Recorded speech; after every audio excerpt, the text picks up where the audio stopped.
Libro de Proverbios.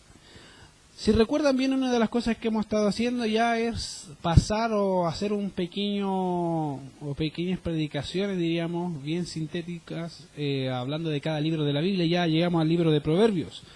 Y uno de los autores del libro de Proverbios, en general, casi todo el libro está hecho por uno de los reyes de Israel, el tercer rey de Israel, llamado Salomón, hijo de David. Y una de las cosas que él hizo era pedir sabiduría a Dios para saber cómo gobernar al pueblo de Israel. Y la Biblia dice que una de las cosas que él hizo no solamente fue gobernar, sino también escribir. Bueno, creo que una de las cosas que él hizo fue observar. Y creo que es buena práctica ver eso en la vida de este hombre. Hablando de mismo Salomón, en 1 Reyes capítulo 4, verso 30 al 33 dice: era mayor la sabiduría de Salomón que la de todos los orientales y que toda la sabiduría de los egipcios. Aún fue más sabio que todos los hombres, más que Tan Esraíta y que Emán, Calcol y Darda, hijos de Maol, y fue conocido entre todas las naciones de alrededor, y compuso 3000 proverbios, y sus cantares fueron 1005. También disertó sobre los árboles, desde el cedro del Líbano hasta el hisopo, que nace en la pared. Asimismo disertó sobre los animales, sobre las aves, sobre los reptiles y sobre los peces. Imagínense, ¿qué es lo que hizo básicamente Salomón? Fue escribir, disertar, hablar acerca de las cosas que él veía. Y creo que o tenía mucho tiempo para observar, o era una persona que se dedicaba a contemplar la grandeza de Dios. Y eso es una de las cosas que veo de Salomón, un hombre no solamente sabio, sino también encontrar esa sabiduría que proviene de Dios en las cosas que el mismo Dios hizo. Es algo asombroso. No sé si ha tenido la oportunidad de hacer un día un pare en su vida y dedicarse a observar y mirar lo que Dios ha hecho. Si no lo ha hecho, hágalo. Va a ser, creo que, gratificante observar y empezar a pensar en lo que Dios hace. Y creo que fue una de las cosas que Salomón hizo.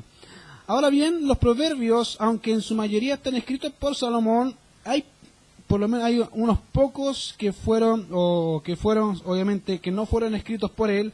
Y según se cree, fue una compilación de sabiduría de otros autores que no fue Salomón. Por ejemplo, los dos últimos capítulos del libro de Proverbios fueron escritos por Agur y Lemuel, y que caracterizan principios de sabiduría encabezada obviamente por Agur, la cual involucra una sucesión de acontecimientos caracterizada por una frase que siempre se destaca en ese mismo capítulo, que es el capítulo obviamente 30, y dice: por 3 cosas y por la cuarta.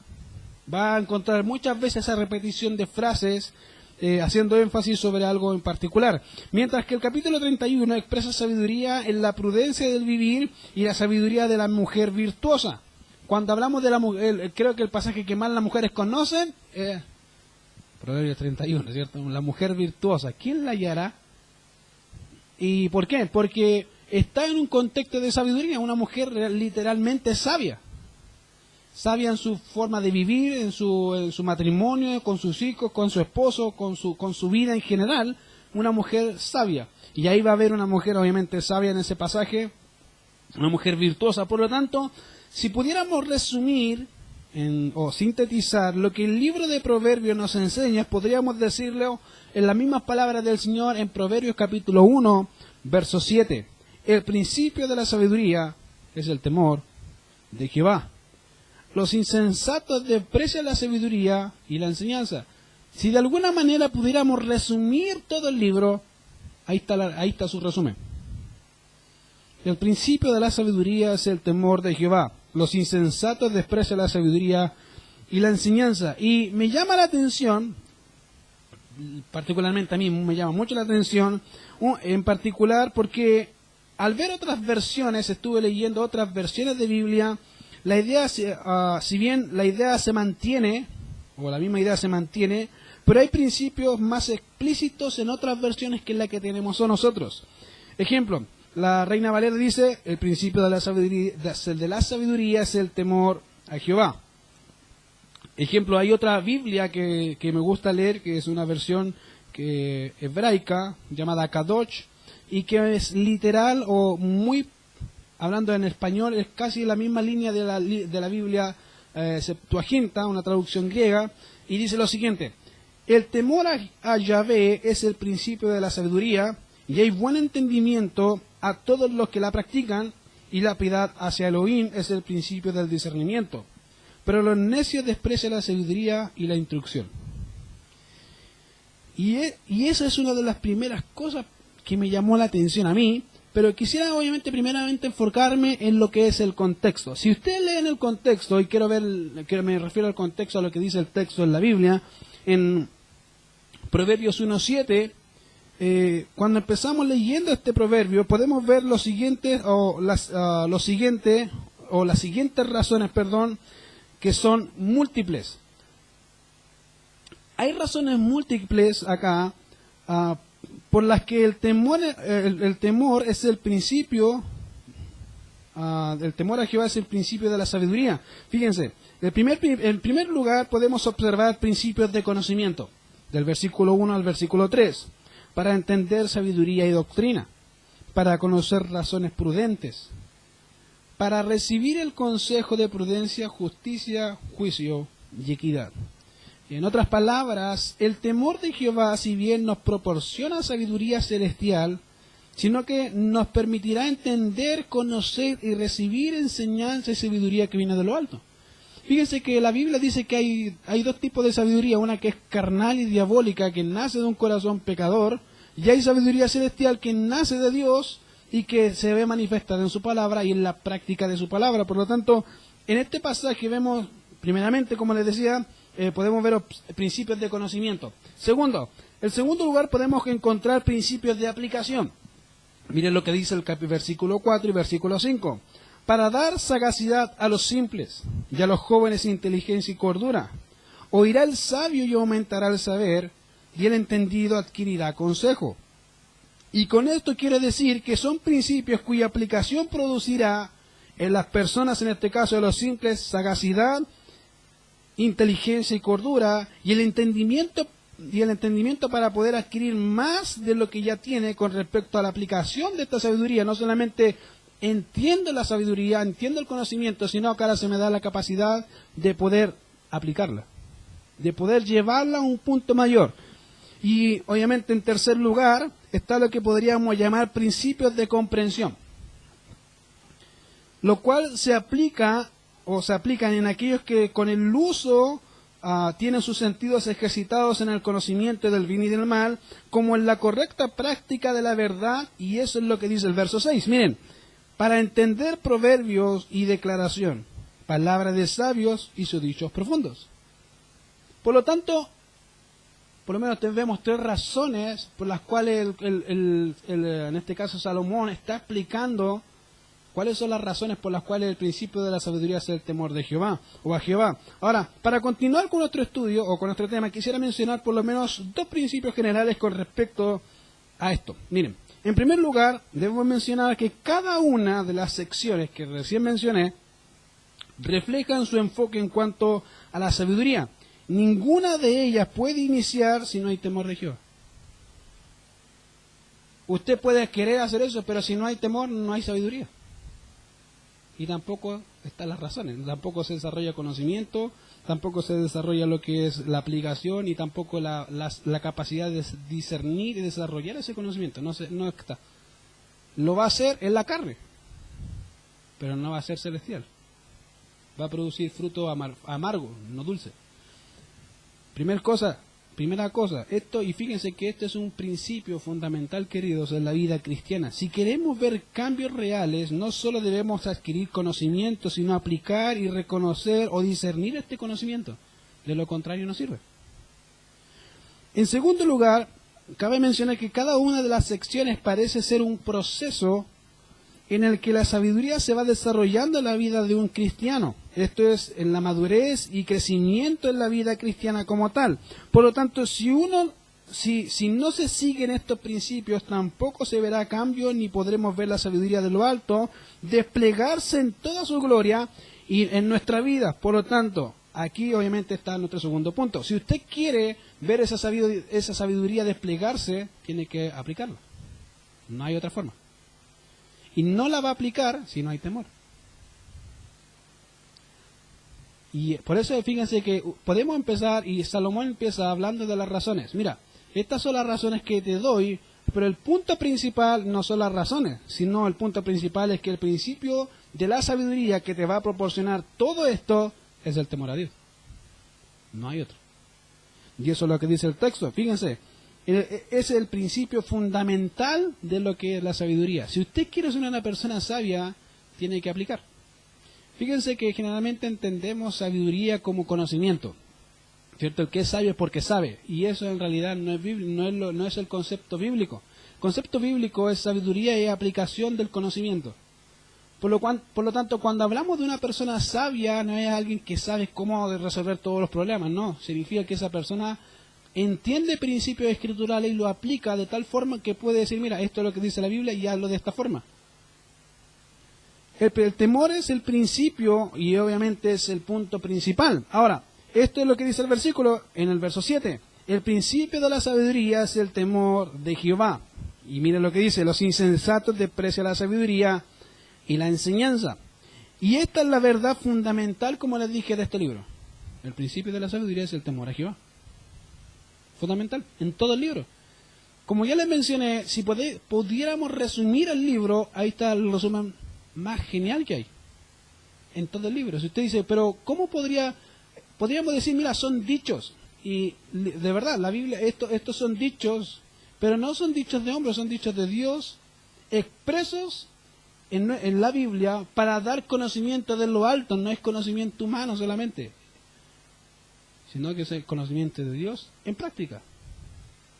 A veces ponemos más práctica conocimiento dichos humanos que los dichos de Dios, ¿cierto? No sé si les ha pasado, es que cuando suena el río, y dice piedras trae, ¿no? Y uno la aplica, no, si pasa esto, y uno la aplica, pero cuando hablamos de los proverbios de Dios, pensamos que esos proverbios son menos aplicables a nuestra vida diaria que lo que son los que mencionamos recién. Y eso es un error, porque si Dios nunca ha cambiado, entonces su palabra nunca cambia, y ese va a tener siempre va a ser siempre eficaz. Y podríamos aplicarla en cualquier momento. La cosa es que es el tema, no la aplicamos. Ahora miren, una de las cosas que dice el texto, y es fundamental en este libro, es eso, el principio de la sabiduría es el temor a Jehová. Y como todo buen escritor hebreo, Salomón hace algo impresionante acá y coloca esta verdad en forma antitética. ¿Qué significa o qué quiere decir? Propone dos verdades opuestas con el fin de enfatizar su punto principal. Fíjense, si leemos el versículo del principio de la sabiduría, al final vamos a leer, los insensatos desprecian, ¿qué cosa? La sabiduría. O sea, tenemos una cosa, el principio de la sabiduría, y los insensatos desprecian la sabiduría. Entonces, ¿cuál es el punto principal? El temor a Jehová. Y está poniendo esta verdad de dos puntos para decirte, mira, o inicias temiendo a Dios, o eres un necio, insensato. No te da el chance, no te dice, mira, puedes ser medio. No, o eres o no eres. Punto. Y lo hace muy bien. Para que nadie se le quede, que yo soy más o menos. No, o eres o no eres. Y lo hace de esa forma para decirte, mira, este es el punto clave de todo el discurso, de todo lo que está escrito, ese es el punto clave. Y esa es la forma en que los hebreos hacían o exponen sus discursos. Si usted ha leído Salmos, si tú has leído Salmos, vas a notarlo una y otra vez, que a veces los salmos están puestos de esta forma, si hace esto o no hace esto. Es claro, para enfatizar una verdad lo hacen de esa forma. Pero una buena pregunta es entonces, ¿qué es el temor a Jehová? ¿Qué es el temor de Jehová? Porque eso dice el texto, ¿qué es el temor de Jehová? Y esta es una pregunta muy importante.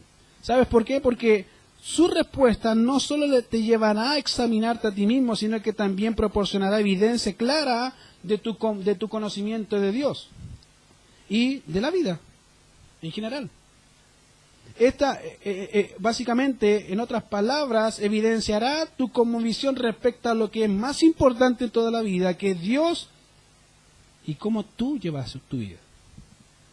Y esto, como les dije, es muy importante. Porque si no entiendes qué es el temor de Jehová, entonces probablemente estás mal entendiendo todo el concepto de la vida cristiana como tal. Porque ahí está. Fíjate, para comenzar quiero mostrarte algo y quisiera mencionar una cosa que ya les mencioné, y lo había dicho anteriormente, una de las cosas que llamó mi atención aquí fue cómo otras versiones mencionan el mismo concepto con otras palabras más precisas, y eso es lo que quiero más o menos destacar. Fíjense que les dije que el texto dice, el principio de la sabiduría es el temor a Jehová, pero una versión paralela del texto griego dice, el temor a Jehová o a Yahvé es el principio de la sabiduría, y hay buen entendimiento a todos los que la practican. Y la piedad hacia Elohim es el principio del discernimiento. Pero los necios desprecian la sabiduría y la instrucción. Fíjense que el salmista hace algo muy interesante. Salmos capítulo 111, verso 10, lo dice igual.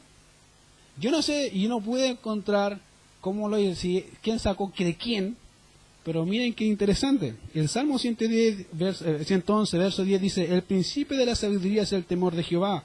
Buen entendimiento tienen todos los que practican sus mandamientos. Su loor permanece para siempre. Job, estando en su lecho de dolor, dice exactamente lo mismo. Dice, y dijo al hombre, he aquí que el temor del Señor es la sabiduría, y el apartarse del mal la inteligencia. Dice lo mismo. En cualquier etapa. Fíjense que los judíos dicen que el momento en que Salomón reinó es el siglo dorado, el siglo de oro del pueblo de Israel. Pero vemos que también lo dijo David, o lo dijo un salmista, pero también lo dijo un hombre en pleno dolor. No hay razones para no pensar en esto.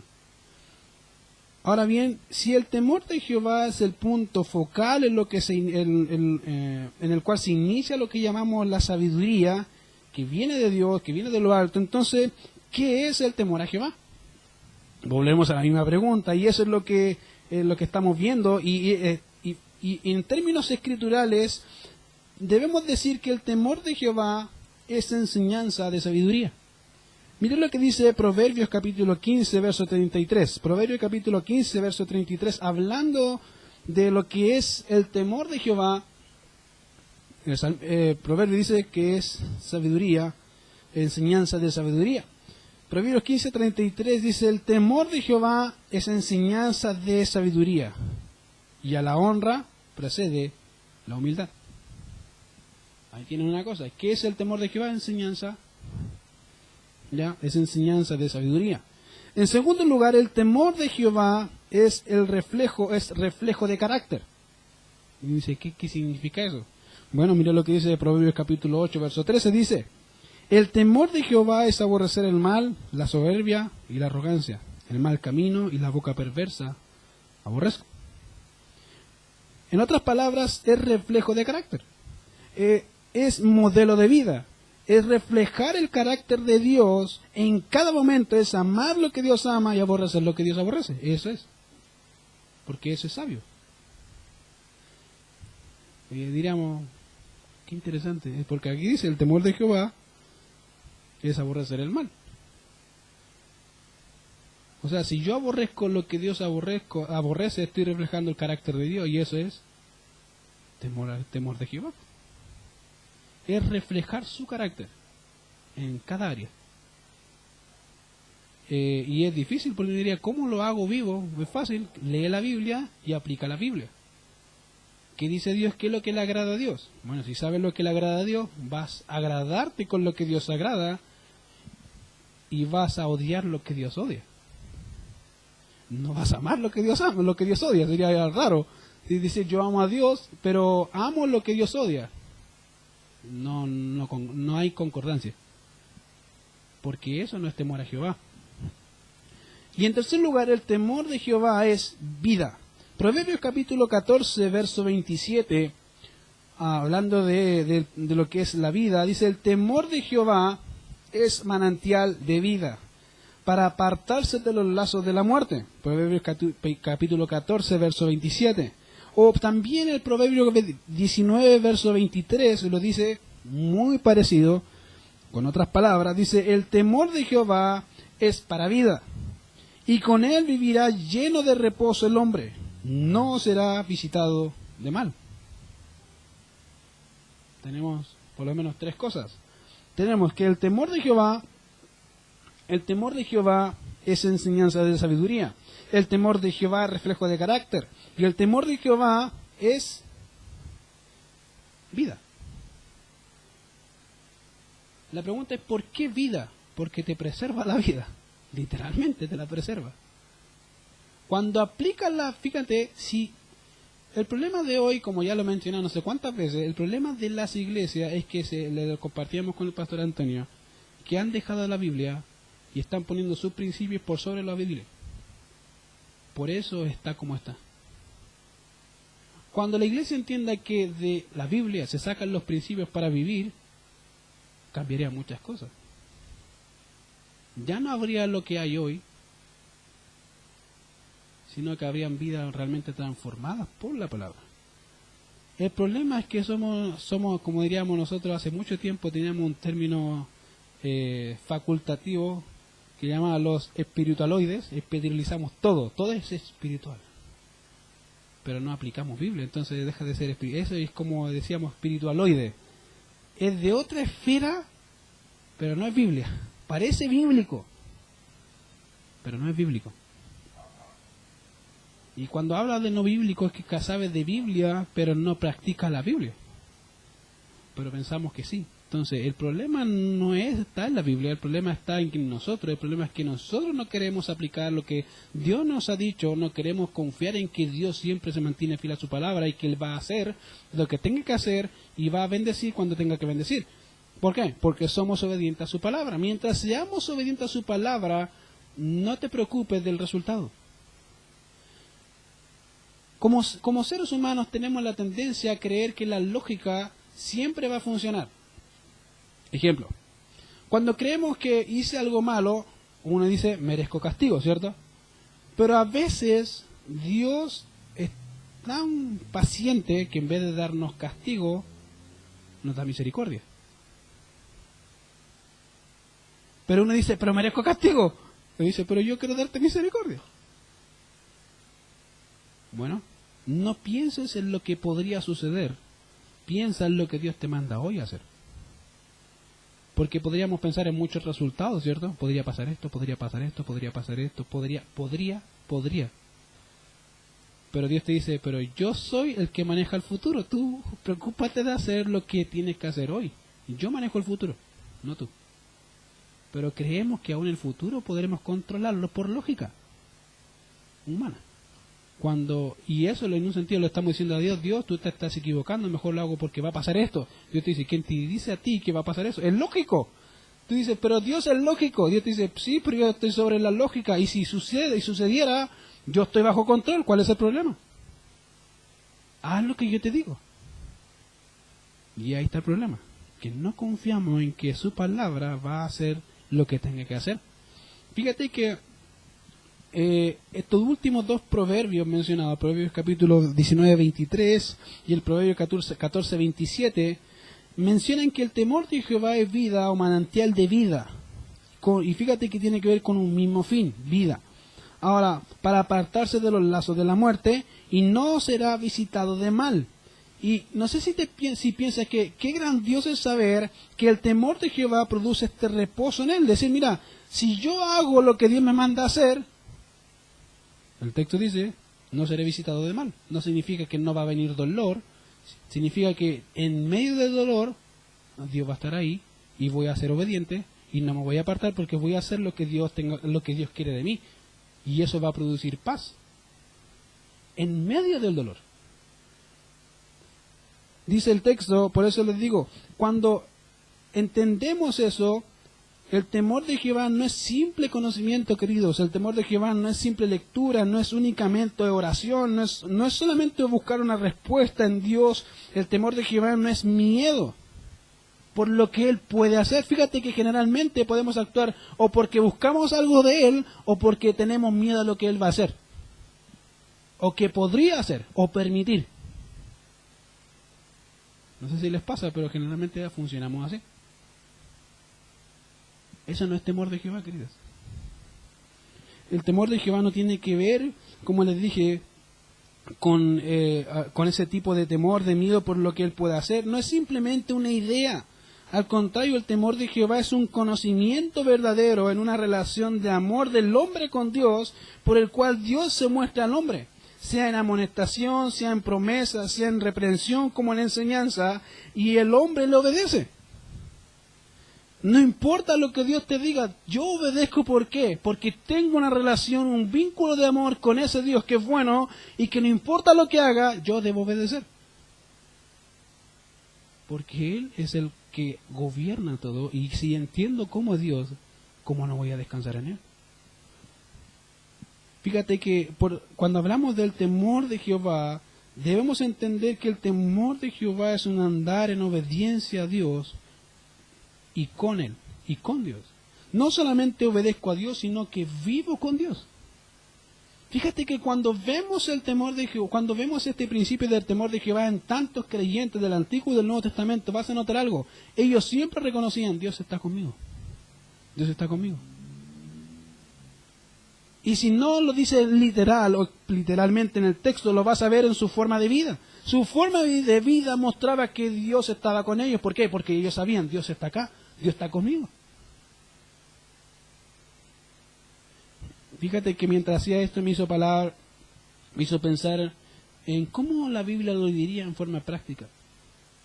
¿Cómo Dios mostraría, cómo podríamos ver ese temor de Jehová en forma práctica? Y me hizo acordar de un hombre que la Escritura lo dice muy bien: y caminó pues en Enoc con Dios y se desapareció porque le llevó Dios. Qué grandioso pensar que hay un hombre, y no solamente uno, muchos, que caminaron con Dios. Y caminar no solamente significa caminar, sino que andar. Dice que vivió por lo menos 300 años caminando con Dios. No se cansaba. Y pensaba yo, decía: mira, qué lindo saber que hay un hombre que vivió así. A tal punto, yo me imagino a Enoc conversando con Dios, teniendo esa relación en obediencia a Dios, hasta el punto en que Dios se lo llevó, y él, yo creo que seguía conversando con Dios pensando que estaba en la tierra y estaba en el cielo. Tan íntimo era probablemente esa relación que Enoc tenía con Dios, que caminaba y no se preocupa. Su vida era Dios. No hay otra vida. Eso es temor de Dios. Estar consciente, es obedecer, como le decía, es una relación de amor en el cual yo muestro ese amor en obediencia a Dios. Y Él muestra ese amor a mí en cumplir sus promesas. Porque Él las dijo. Mientras yo haga lo que Dios dice, Dios va a hacer lo que tenga que hacer. Hay un dicho que hace tiempo escuché, dije: deja a Dios ser Dios en tu vida. Y aún nos cuesta pensar así. ¿Dios es Dios en tu vida? Deja a Dios ser Dios en tu vida. Y es difícil. Seguimos pensando, ya hay áreas que no dejamos a Dios ser Dios. Creemos que somos más sabios que Dios. Y le decimos: Señor, yo tengo una idea mejor. Fíjate que dice el texto: y caminó pues Enoc con Dios y desapareció porque le llevó Dios. Vamos a orar. Señor, te damos gracias por este tiempo.